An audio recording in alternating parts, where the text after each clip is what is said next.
আসার প্রায় এক সপ্তাহ হয়েছে তের। আজ ওদের অনার্সে ভর্তি হওয়ার দিন। সেদিনের জেকে মাস্তানের ঘটনা তে জিমিনকে জানায়নি, শুধুমাত্র এতটুকু বলেছিল তার কি যেন হঠাৎ করে একটা মনে পড়ে গিয়েছিল, তাই সে আবারও দৌড়ে একটা দোকানে চলে গেছিল। জাংকুক সেদিনই গাজীপুর থেকে ঢাকায় ফিরে যায়। জাংকুকের এমন গা ছাড়া ভাব দেখে তার বন্ধুরা বেশ অবাক হলেও জাংকুক তাদের এ ব্যাপার নিয়ে আর কোনো কথাই বলেনি। তে আর জিমিন এবার অনার্সে ভর্তি হবে। রোজের যেহেতু অফিস থেকে কোনো ছুটি নিতে পারছে না, তাই সে তাদের দুইজনের সাথে কলেজে ভর্তি হওয়ার দিন যেতেও পারবে না। তাছাড়া নতুন অফিস, এভাবে এত ছুটি নেওয়া সম্ভব নয়। তবে সকল বন্দোবস্ত সে আগেই করে রেখেছে। আজকে সকাল থেকেই জিমিনের ভীষণ মন খারাপ। কাল রাত থেকেই তার ঠোঁটের হাসি গায়েব। তার পেছনের দেয়ালে এক কোণায় চুপচাপ দাঁড়িয়ে আছে তে। চোখে মুখের অবস্থা ভালো নয়। একটু পরপর ব্যাকুলভাবে দেখছে জিমিনকে। রোজ অফিসের জন্য একবারে রেডি হয়ে বসার ঘরে আসলো। দুই দিকে দুইজনকে এভাবে দাঁড়িয়ে থাকতে দেখে দুইজনের দিকে তাকিয়ে রোজ এরপর জিমিনের কাছে আসলো আর জিমিনের সামনে দাঁড়িয়ে জিমিনকে একটা খাম দিয়ে বলল, নাও তোমার ভর্তির টাকা। জিমিন ওভাবেই বসে রইল, একবার নড়লো না, একবার চেয়েও দেখলো না তার মায়ের দিকে। যেমন বসেছিল তেমনই বসে রইল মন মরা। দীর্ঘশ্বাস ফেলল রোজ। মনে মনে ভাবলো, মেয়েটা সেই রাত থেকে মুখ কালো করে বসে আছে, রাগ করে খায়ওনি, কথা পর্যন্ত বলছে না। জিমিনের রাগের কারণ হচ্ছে তে আর জিমিন আলাদা ভার্সিটিতে ভর্তি হবে। এই ব্যাপারটা কিছুতেই মেনে নিতে পারছে না জিমিন। সেই স্কুল লাইফ থেকে দুইজন একসাথে বসেছেও একই বেঞ্চে, তাহলে এখন দুইজনের দু প্রান্তে ভার্সিটি হলে এটা কি মানা সম্ভব? তে খুব সস্তা একটা ন্যাশনাল ভার্সিটিতে ভর্তি হওয়ার সিদ্ধান্ত নিয়েছে, যেখানে খরচ অতি সামান্য। তের এই সিদ্ধান্তের কারণ যাতে একটা টিউশনে দিয়ে হলেও নিজের পড়ার খরচটুকু চালাতে পারে সে এখানে রোজের বোঝা হয়ে থাকতে চায় না। তাছাড়া তে যে ভার্সিটিতে ভর্তি হতে চেয়েছে সেখানকার পড়াশোনার অবস্থা একদমই ভালো না। ভালো প্রফেসর লেকচারার কিচ্ছু নেই। সব রকম খোঁজ খবর রোজ নিয়েছে, জেনে শুনে নিজের মেয়েকে ওখানে পড়ানোর মতো ভুল নিশ্চয়ই কোনো মা করবে না। রোজ জানে তে একরকম বাধ্য হয়ে ওখানে ভর্তি হচ্ছে, কিন্তু জিমিনের তো টাকা পয়সার কোনো অভাব নেই। তাই তো রোজ যাই হোক তার মেয়েকে একটা নামি দামি ভার্সিটিতে পড়াতে চায়। রোজ জিমিনের এমন ভাবমূর্তি দেখে টেবিলের উপর খাম রেখে চুপচাপ সেখান থেকে চলে গেল। তের ভীষণ মন খারাপ। তারও ইচ্ছে করছে তার বান্ধবী জিমিনের সাথে সেই ভার্সিটিতে ভর্তি হতে, কিন্তু এত নামি দামি ভার্সিটিতে ভর্তি হওয়ার জন্য তার কাছে যে মোটেও টাকা পয়সা নেই। যে এখন যে অল্প পরিমাণ টাকা আছে সেই টাকা দিয়ে হয়তো বা সে ভর্তি হতে পারবে, কিন্তু এরপর বই খাতা আরো যাবতীয় খরচ সে কিভাবে চালাবে? এমনিতেই সে জিমিনের বাসায় আশ্রিতা হিসেবে আছে, এখন রোজের কাছ থেকে এতগুলো টাকা সে কিভাবে নিবে? জিমিনের মন খারাপের কারণ রোজ খুব ভালো করেই জানে, কিন্তু তার কিছুই করার নেই। তার একা ইনকামে এত বড় সংসার চালানো খুবই কষ্ট হয়ে পড়েছে। তাছাড়া জিমিনের ভার্সিটির সেমিস্টার ফি মোটা অঙ্কের, সেখানে তেকে পড়ানোর সাধ্য তার নেই। অনেকক্ষণ চুপচাপ দাঁড়িয়ে কি যেন একটা মনে করে তের কাছে এসে দাঁড়ালো। তের কাছে একটা সাদা খাম ধরিয়ে দিয়ে বলল, নাও তে, এটা তোমার, ভর্তির 4,000 টাকাই আছে। রোজের এমন কথা শুনে তে ভীষণ অবাক হয়ে গেল। রোজের দিকে তাকিয়ে বলল, এটা আমার? রোজ তখন বলল, হ্যাঁ তোমার, তুমিও তো ভর্তি হবে আজ, সেখানে টাকা জমা করতে হবে না? তে অবাক হয়ে গেল। গোটা বিষয়টা কল্পনার বাইরে ছিল তার। শূন্য দৃষ্টিতে চেয়ে থাকলো রোজের দিকে কিছুক্ষণ। রোজ এবার কপাল কুঁচকে বলল, এমন করে তাকিও না তে, অস্বস্তি হচ্ছে। ধরো অফিসে যাব আমি, নাকি সারাদিন খাম ধরে দাঁড়িয়ে থাকবো তোমার সামনে? মায়ের এমন কথায় জিমিনের যেন রাগ সব এক নিমেষে শেষ হয়ে গেল। দৌড়ে ছুটে আসলো মায়ের কাছে, মাকে জড়িয়ে ধরে বলল, মা তুমি সত্যি থেকে ভর্তির টাকা দিচ্ছ? রোজ তখন বলল, বিশ্বাস না হলে খাম খুলেই দেখ। জিমিন তখন বলল, না না মা, তুমি বলেছো তাতেই হবে। রোজ এখনো খাম ধরেই আছে। তে চুপচাপ খামের দিকেই তাকিয়ে আছে। তেকে চুপ থাকতে দেখে রোজ তখন বলল, কি দেখছো? ধরো, আমার অফিসে যেতে হবে তো। তে এরপর মাথা নুয়ে নিল, খুবই ধীর কণ্ঠে বলল, ইয়ে মানে আন্টি কিছু মনে করবেন না, টাকাটা আসলে আমি নিতে পারবো না। কথাটা শুনে জিমিন তখন তাড়াহুড়া করে বলতে লাগলো, কেন নিতে পারবি না? তে পারবি না কেন বল, হাতে ব্যথা তোর? টাকা না নিলে ভর্তি হবে কি দিয়ে? রোজ তখন বলল, জিমিন তুমি থামো, কি হয়েছে তে, আমাকে বলো। তুমি কি আমার সাথে ফর্মালিটি করছো? তা করা ভালো, কিন্তু এখন তোমার যা পরিস্থিতি তাতে ফর্মালিটির সময় এটা নয়। আর যদি ভাবো আমি তোমাকে করুণা করছি, তবে বলবো তুমি ভুল। আমি তোমাকে সাহায্য করছি মাত্র, জীবনে একটু এগিয়ে দেওয়ার রাস্তা চেনাচ্ছি। কতটা এগিয়ে দিতে পারবো আমি জানি না, তবে সর্বোচ্চ চেষ্টাটুকু করব। এরপরেও যদি নিতে রাজি না থাকো, তাহলে বলবো টাকাগুলো ধার মনে করে নাও। যখন তোমার নিজের অবস্থা ভালো হবে, যখন তুমি কোনো একটা ভালো চাকরি বাকরি করবে, তখন না হয় আমাকে এই টাকাগুলো ফেরত দিয়ে দিও। এ তখন রোদের হাত ধরে বলল, আমায় ভুল বুঝবেন না আন্টি, আমি আসলে বলতে চেয়েছিলাম আমার এখন টাকার প্রয়োজন নেই। আমার কাছে যা টাকা আছে তা দিয়েই আমার হয়ে যাবে। রোজ তখন তীক্ষ্ণ চোখে তের দিকে তাকিয়ে বলল, তোর কাছে টাকা আছে মানে? কোথা থেকে এলো টাকা? তুই তো সেদিন ঘর থেকে এক কাপড়ে বের হয়ে এসেছিলি, একটা ওড়নাও পর্যন্ত তোর গায়ে ছিল না, সেখানে এতগুলো টাকা কি উড়ে উড়ে আসলো? রোজ তখন জিমিনের উপর রেগে গেল আর বলল, জিমিন চুপ করো, ওকে সম্পূর্ণ কথা বলতে দাও। তে, তুমি এত টাকা কোথা থেকে পেলে? জিমিন তখন বলল, মা তুমি কেন বুঝছো না? তে ভেবেছে আমরা ওর উপর দয়া দেখাচ্ছি। তখন জিমিনকে বলল, না না জিমিন, তুই ভুল বুঝছিস, আমি এরকম কেন ভাববো? ঠিক আছে তাহলে বল, টাকাটা তুই কোথায় পেয়েছিস? জিমিন কথা বলতে বলতে হঠাৎ তার চোখ গেল তের গলার দিকে। তার গলার দিকে তাকিয়ে বলল, এ কি তে, তোর গলার চেন কোথায়?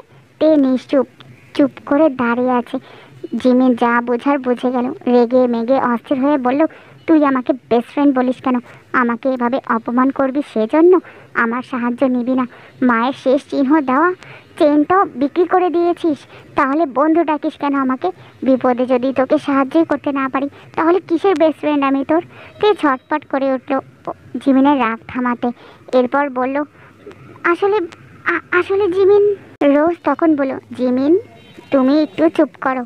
কি ব্যাপারতে, এই কাজ তুমি কখন করেছো? তুমি তো বাইরেও যাও না, কার কাছে বিক্রি করেছো তোমার চেন?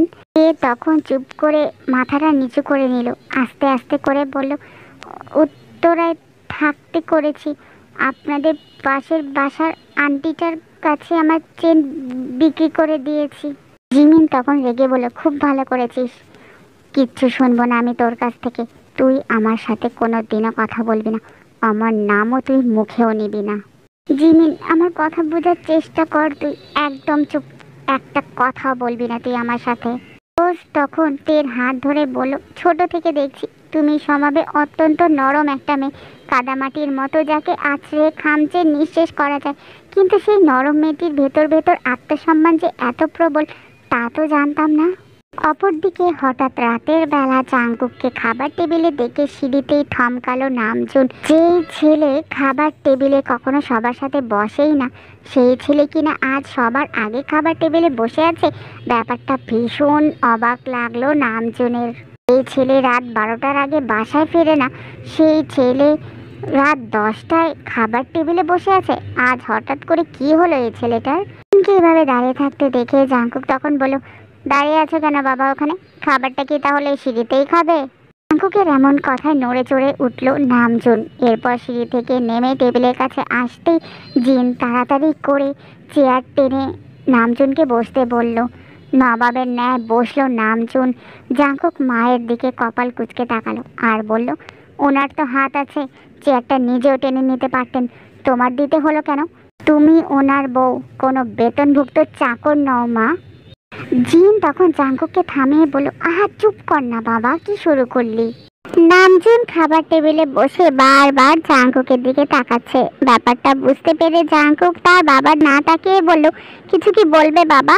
কথা মনের মধ্যে রাখা ভালো না, যা বলার আছে বলে দাও। থতমত খেলো নামজুন। এরপর গম্ভীর কণ্ঠে জাঙ্কুককে বলল, আজ কি মনে করে এত তাড়াতাড়ি বাড়ি ফেললে জাঙ্কুক?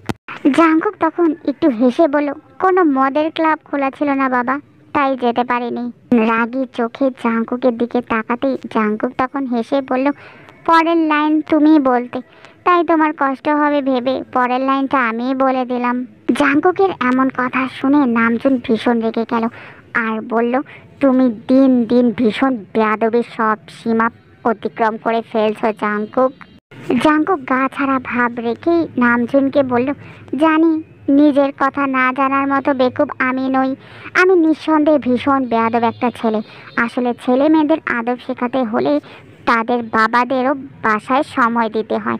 তুমি তো সেই সময় আমাকে কখনো দাওনি বাবা, তাই আমি বেয়াদব। টেবিলের উপর একটা বাড়ি মেরে বলল, বারবার একই কথা, সময় দেয়নি বলে আজ এই বিশাল অ্যাপার্টমেন্টে হেলে দুলে ঢুকতে পারছো, মদ গিলে এসে এসির মধ্যেও বসে ঝিমোতে পারছো। নামজুন ভীষণ রেগে গেল। নামজুনকে রাখতে দেখেই জাঙ্কুক ভীষণ হাসলো। জাঙ্কুকের হাসির শব্দ যেন শরীরে আগুন ধরে গেল। নামজুনের রাগে ফস ফস করতে করতে চুপচাপ খাবার টেবিল থেকে উঠে দাঁড়ালো। জিন তখন বলল, আহা বাবা চুপ কর, এমন করিস না, কেন করছিস তোর বাবার সাথে এরকম? নামজুন তখন বলল, বেয়াদব একটা ছেলের জন্ম দিয়েছো তুমি। কথাটা বলে নামজুন খাবার টেবিল ছেড়ে সেখান থেকে চলে যাচ্ছিল। জাঙ্কুক তখন তার বাবার দিকে তাচ্ছিল্যের হাসি হেসে বলল, সব সময় এভাবে পালিয়ে যাও কেন বাবা? নামজুন তখন আবারও জাঙ্কুকের দিকে তাকিয়ে বলল, বেয়াদব ছেলে, পালিয়ে যাচ্ছি মানে কি? জাঙ্কুক তখন চোখ মুখ কুঁচকে বলল, হ্যাঁ পালিয়ে তো যাচ্ছ, প্রতিবার আমার কথার সাথে কথায় না মিললেই খাবার রেখে উঠে চলে যাও, এটা একরকম পালিয়ে যাওয়াই বলে। নামজুন তখন রেগে বলল, তাহলে কি করা উচিত? তোমার মতো অসভ্য বেয়াদবের সাথে তর্ক করে নিজের সময় নষ্ট করব আমি? জাঙ্কুক এবারও হাসলো, ঘাড়টা ঘুরিয়ে মটমট করে দুই দিকে কাত করে বলল, এই অসভ্যের যে এখন তোমার কাছ থেকে একটা জিনিস চাওয়ার আছে ড্যাড, আর সেখানে না বলার কোনো সুযোগও নেই তোমার। নামজুন তখন বলল, তোমার আবার কি চাই? জাঙ্কুক পানির গ্লাস উঠিয়ে গলাটা ভিজিয়ে এরপর তার বাবার দিকে তাকিয়ে বলল, কি যেন বলছিলাম বাবা তোমাকে? নামজুন ভীষণ রেগে গেল আর বলল, ইয়ার কি করছো তুমি আমার সাথে? কি বলার আছে বলো, বেয়াদব কথাকার। জাঙ্কুক তখন একটু হেসে বলল, উফো রিল্যাক্স বাবা, রেগে যাচ্ছ কেন? হাজার হলেও আমি তোমার একমাত্র ছেলে। আর শোনো, আমি এখন থেকে শহরে থাকবো কম, গাজীপুরে যাব আমি। জিন তখন তড়িঘড়ি করে বলল, গাজীপুর? ওখানে কেন যাবি? না না, আমি তোকে কোথাও যেতে দিব না। তুই আমার চোখের সামনে থেকে এত কিছু করে বেড়াস, চোখের আড়াল হলে না জানে কত কিছু করে বেড়াবি। না না, আমার একটাই মাত্র ছেলে, আমি আমার ছেলেকে কোথাও যেতে দিব না। জাঙ্কুক তখন বিরক্ত হয়ে বলল, উফ মা, আমি কি ছোট বাচ্চা, তুমি এরকম করছো কেন মা? নামজুন তখন বলল, উফ জিন একটু শান্ত হও, বলো জাঙ্কুক, ওখানে কি কাজ আছে তোমার? জাঙ্কুক তখন বলল, কাজ তো অবশ্যই আছে বাবা, তাই তো আমি গাজীপুরে যাচ্ছি। আর ভাববে না আমি তোমাদের কাছ থেকে পালিয়ে বেড়াচ্ছি। শোনো, তোমাদের যদি কোনো দরকার হয় তাহলে আমাকে অবশ্যই জানাবে, আমি সুযোগ পেলে অবশ্যই তোমাদের কাছে আসবো। অর্জুন তখন বলল, এসব বাদ দাও, আগে বলো তুমি কি চাও আমার কাছে? আসলে বাবা, গাজীপুরে একটা বাংতান নামের ভার্সিটি আছে, সেখানে আমার ঢোকার ব্যবস্থা করে দাও তো। অর্জুন তখন রেগে জিনের দিকে তাকালো আর বলল, সেখানে তোমার কি দরকার জাঙ্কুক? নতুন করে এই বয়সে আবার পড়াশোনা করবে নাকি? জাঙ্কুক তখন হেসে তার বাবার দিকে ব্যঙ্গাত্মক কণ্ঠে বলল, উফ বাবা, মন্ত্রী হয়ে দেখি তোমার বুদ্ধি হাঁটুর নিচে চলে গেছে। মন্ত্রীদের মুখে এরকম বাচ্চাদের মতো কথাবার্তা মানায় নাকি? আমি এই বয়সে নিশ্চয়ই পড়তে যাচ্ছি না সেখানে। তাহলে কি করতে যাচ্ছ সেখানে তুমি? পড়াতে যাব। পড়াতে যাবে মানে? হ্যাঁ বাবা, অ্যাজ আ লেকচারার। তুমি আজকালের মধ্যেই সেই বাংতান ভার্সিটিতে আমার সমস্ত বন্দোবস্ত করে দাও তো। নামজুন অবাক হয়ে তাকিয়ে আছে জাঙ্কুকের দিকে, মনে মনে ভাবছে, এবড়ো থেবড়ো খাড়া খাড়া সোনালি চুল, এলোমেলো শার্টের কলার, হাঁ করে বেরিয়ে থাকা বুক, কবজিতে ব্রেসলেট, গলায় রূপোর শিকলের ন্যায় চেন পড়ুয়া ছেলে হবে ভার্সিটির লেকচারার। মোড়ের বিখ্যাত জেকে মাস্তান, যে কিনা নিজেই পাশ করতো শিক্ষকদের ভয় দেখিয়ে নম্বর আদায় করে, সে ছাত্রছাত্রী পড়াবে। অমন দুর্লভ দৃশ্যটা কল্পনা করে খুব খুব করে কেসে উঠল নামজুন। কাশির তোপে রীতিমতো বুকে ব্যথা উঠে গেল তার। বাম পাশটা চেপে ধরে তৎক্ষণাৎ ধপ করে বসে পড়ল সোফাতে।